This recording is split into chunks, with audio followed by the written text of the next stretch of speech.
बिस्मिल्लाहिर्रहमानिर्रहीम। अस्सलाम वालेकुम। कैसे हैं आप? उम्मीद है कि अल्लाह ताला के फजल करम से बिल्कुल ठीक होंगे। प्यारे प्यारे बहन भाइयों, क्योंकि गर्मी का मौसम है और गर्मी में प्याज की शिद्दत बहुत ज़्यादा महसूस होती है। गर्मी के लिहाज से हर कोई मशरूबात जो है वो पीना पसंद करता है। आज मैं आपको बताती हूँ ऐसा मशरूबात जो जायकेदार होने के साथ साथ तवानाई बख्श भी है और आपकी सेहत को भी बहाल करता है। इसके लिए हमें चाहिए दूध 1 से 1.5 किलो। दूध को उबाल लें। दूध जो है वो फुल क्रीम होना चाहिए। दूध को 10 मिनट तक अच्छी तरह उबाल लें। इतनी देर में आप बादाम की गिरियाँ एक मुट्ठी भर जो 200 ग्राम दें। बादाम की गिरियों में आप सब्ज़ इलायची 5 से 6 अदद शामिल करें। सब्ज़ इलायची के दाने निकाल कर आप इसमें शामिल कर लें। बादाम की गिरियों और इलायची को पीस लें।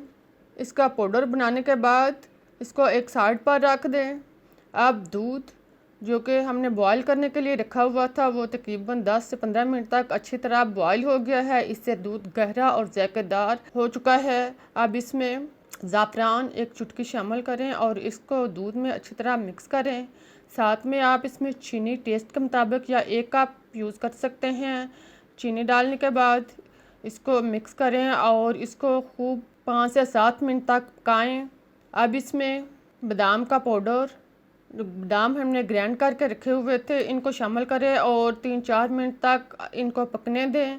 इतनी देर में आप एक कस्टर्ड जो शाशी है वो लें, वो एक बाउल में डालें और इसको दूध में डालकर मिक्स करें। कस्टर्ड का जो साशा है वो पूरा ना डालें, बल्कि इसका 1/3 हिस्सा जो है वो बचा लें। इसको दूध में हल करके इसमें शामिल करें और इसको एकदम इसमें शामिल ना करें, बल्कि थोड़ा थोड़ा करके वक्फे वक्फे से साथ इसको शामिल करें और साथ में इसको चम्मच के साथ हिलाते रहें। इसको 2 से 3 दफ़ा करके थोड़ा थोड़ा इसमें शामिल करते जाएं और इनको साथ साथ हिलाते जाएं और इस दौरान चूल्हा जो है वो नॉर्मल रखें। कस्टर्ड डालने के बाद इसको 3-4 मिनट तक खूब अच्छी तरह पकाएं। जब दूध जो है वो अच्छी तरह गहरा हो जाए तो चूल्हा बंद कर दें और इसे ठंडा होने दें। जब अच्छी तरह ठंडा हो जाए बाउल में बर्फ़ शामिल करें और फिर इसमें दूध जो है वो डालें। दूध डालने के बाद इसको खूब अच्छी तरह फेंटें। आहिस्ता आहिस्ता ये पतला होना शुरू हो जाएगा। जब दूध अच्छी तरह ठंडा हो जाए तो इसको गिलासों में निकालें। बहुत ही मज़ेदार और जायके से भरपूर दूध बादाम तैयार। जो भी एक दफ़ा पिएगा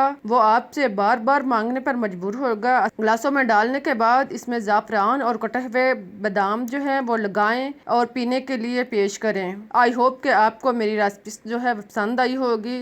अगर पसंद आई है तो इसे लाइक करें, शेयर करें और मेरे चैनल को सब्सक्राइब करना ना भूलें।